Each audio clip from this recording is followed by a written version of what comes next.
मोहसिन रजा साहब, याकूब सिद्दीकी जी की बातों को आपने बड़े ध्यान से सुना है, मैं देख रहा था आपको। वास्तव में पीड़ा इस बात की है कि अमेंडमेंट क्यों किया जा रहा है, जबकि इससे पहले भी अमेंडमेंट होते रहे हैं। दूसरी बात, यह कहा जा रहा है कि जमीन जो है वो कब्जाने की कोशिश हो रही है।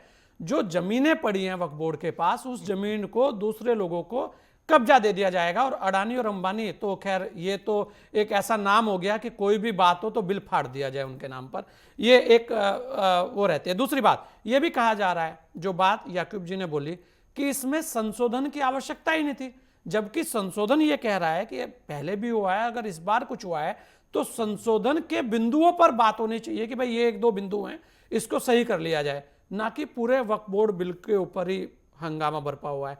आखिर हकीकत क्या है और आप इस बिल को कैसे देखते हैं? और आपको याकूब जी के जो सवाल हैं उसका भी जवाब मोहसिन साहब दीजिएगा जी।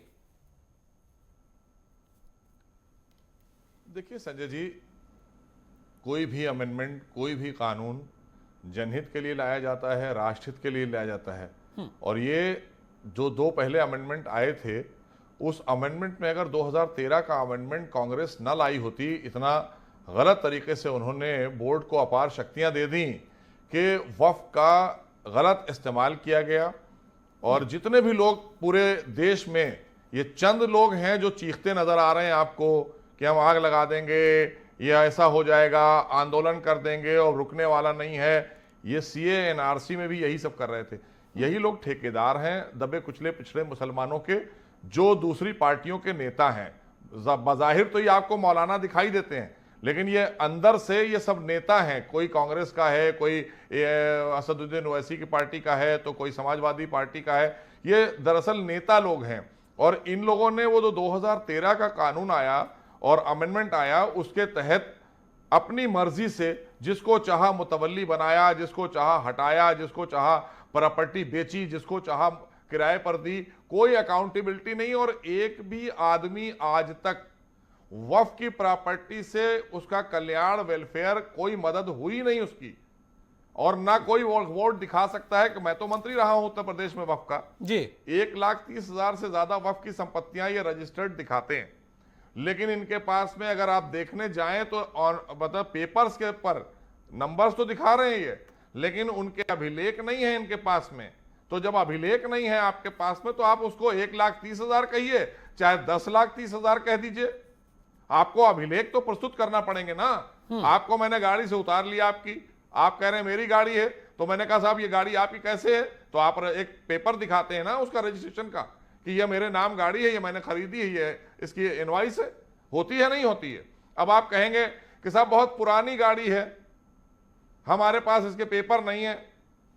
तो भाई ये तो आपकी गलती है ना, पेपर अगर नहीं है आपके पास। 2013 का जो अमेंडमेंट लाया गया था उसमें ये सब चालाकी के साथ में कि ताकि ये संपत्तियां चंद ताकतवर मुसलमानों को दे दो और चंद धर्म गुरुओं को दे दो, ये बैठ जाएंगे इस पर, ये हमारे लिए मुसलमान वोट लाएंगे, ये मुसलमानों को दबा के डरा के और ये हमारे लिए वोट मांग कर लाएंगे, ये हमारे मंच पे बैठेंगे, ये हमारे लिए प्रचार प्रसार करेंगे और इन्हीं लोगों को दे दो ये। तो ये कांग्रेस ने किया था ना, तो इससे गरीब मुसलमान तो बेचारा मर गया, उसका तो कोई वेलफेयर हुआ ही नहीं। बार बार की कानून पढ़ा नहीं। मैंने पूरा कानून, संजय जी, पूरा कानून मैंने पढ़ा है। मैं कानून नहीं, मैं वक्फ का मंत्री रहा हूं और मुझे सब पता है। हमारे घर में भी वक्फ है। ये तो इतने नालायकी के काम किए गए वक्फ बोर्ड के द्वारा कि मुतवल्ली जो जेन्युइन होना चाहिए वक्फ डीड के तहत, जो हमारे माननीय गृह मंत्री जी ने कहा है कि हम वक्फ में छेड़छाड़ नहीं करेंगे, हम वक्फ बोर्ड के अंदर जो संवैधानिक बोर्ड है उसकी जो कानून है उसको सही करने का काम करेंगे। तो ये वक्फ बोर्ड में जो बैठे हुए डाकू थे, पहले जो चोर थे, उनसे बचाकर हमें जनता की मदद करनी है, अपने मुस्लिम समाज की दबी कुचली भाई बहनों के लिए उनको उसका लाभ पहुंचाना है। उसी के वेलफेयर के लिए ही वक्फ किए गए थे, ना कि इनके निजी स्वार्थ के लिए। ये बैठकर बोलना कि वो हमारी प्रॉपर्टी है, कोई उसमें आ नहीं सकता, हम कहना नहीं चाहते, किसी का दिल नहीं दुखाना चाहते। इन्हें सही से इस्लाम भी नहीं पता है और इन्हें सही से कानून भी नहीं पता है।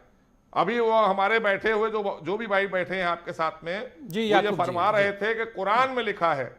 आप एक मिनट संजय जी, हाँ, ये कह रहे थे कुरान में लिखा है। अगर ये कुरान में कहीं भी वक्फ का लफ्ज दिखा देंगे, अरे मैं जो सजा ये देना चाहे मैं लेने के लिए तैयार हूं, आपके चैनल पर मैं बैठकर कह रहा आऊंगा हूं। याकूब भाई आपके पास कुरान में आऊंगा। इसका हाँ। कोई तस्करा, कोई जिक्र नहीं है जी मोहसिन भाई, अच्छा एक चीज बताइए, एक बात तो ये भी हो रही है, अब हाँ ये भी कहा जा रहा है कि महिला सदस्य को लेकर भी आपत्ति है, यहां पर मैं देख रहा था, और एक आपत्ति है गैर मुस्लिम जो 2 सदस्य की बात हुई है उसे लेकर भी आपत्ति है। आखिर अगर महिलाएं आगे निकलती है, एक तरफ तो हम कहते हैं कि महिलाओं को आगे आना चाहिए, लेकिन यहां तो महिलाओं को लेकर भी आपत्ति है। हाँ, तो ये वही लोग हैं जो ट्रिपल तलाक के हम खिलाफ कानून लेकर आए थे तो नहीं चाह रहे थे ना। इन्हें तो हलाला करना है, इन्हें तो बहनों का खिलवाड़ करना है, इसलिए ये सवाल ला रहे हैं कि ये महिलाओं को कहां ये सम्मान देना चाहते हैं। महिलाओं के सम्मान के लिए तो हुजूर सल्लल्लाहु अलैहि वसल्लम मोहम्मद साहब ने बताया कि महिलाओं का सम्मान करना चाहिए, लेकिन मुसलमान हलाला करने पर तैयार है। तो क्या करिएगा, ये मौलवी इसलिए गुमराह करते हैं और कोई बात नहीं है। और महिलाओं को हम सशक्त भी करते हैं, उनका सम्मान भी करते हैं। आदरणीय मोदी सरकार में महिलाओं के सशक्तिकरण के लिए उनको लाया जा रहा है।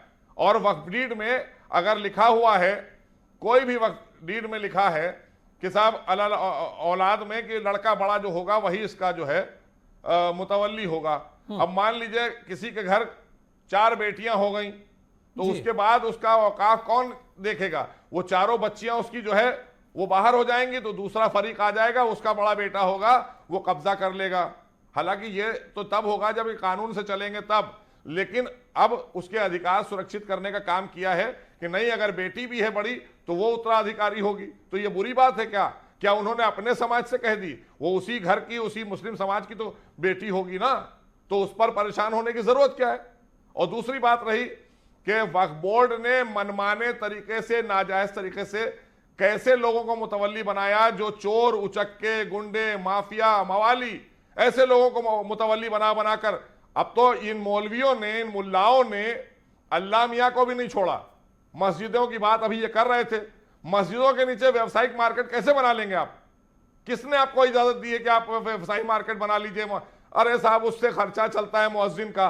तो आप इतने मतलब कहना चाहिए कि गैर जिम्मेदार हो गए कि आप मस्जिद के मुअज्जिन को खाना पानी, उसकी तनख्वाह नहीं दे सकते। इसके लिए अल्लाह के घर के नीचे मस्जिदें तोड़ के ऊपर बना दो और नीचे मार्केट बना दो, और उनसे 40-40, 50-50 लाख रुपए के पकड़ी ले लो। उसकी कोई अकाउंटेबिलिटी, कोई हिसाब नहीं होगा। तो ये आपको बताएं, लखनऊ में 5 लाख रुपए की कब्र बिकती है कब्रिस्तान में, 5 लाख रुपए की। तो अब तो गरीब अगर मर गया तो वो 5 लाख रुपए की कब्र नहीं ले सकता, तो उसकी लाश फेंक दी जाए, दफन भी नहीं हो सकता। तो वक्फ के साथ में भ्रष्टाचार और खिलवाड़ इन्हीं चंद मौलवियों ने, इन्हीं चंद मुस्लिम नेताओं ने किया है, और बहुत बड़ा हमारा समाज मुस्लिम वंचित रहा है।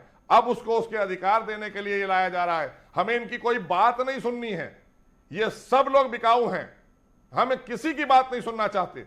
इन्होंने कभी हमदर्दी नहीं की। 60 वर्षों से मुसलमान हाशिए पर पड़ा है। ये बार बार कहते हैं आग लग जाएगी, आंदोलन होगा, अब हम बर्दाश्त करने वाले नहीं हैं। क्या कर लेंगे आप देश के अंदर? कानून के खिलाफ बात करेंगे, कानून के खिलाफ बात करेंगे, याकूब भाई जवाब दीजिएगा, आप जो कहना चाह रहे थे। याकूब भाई बोलिए जी।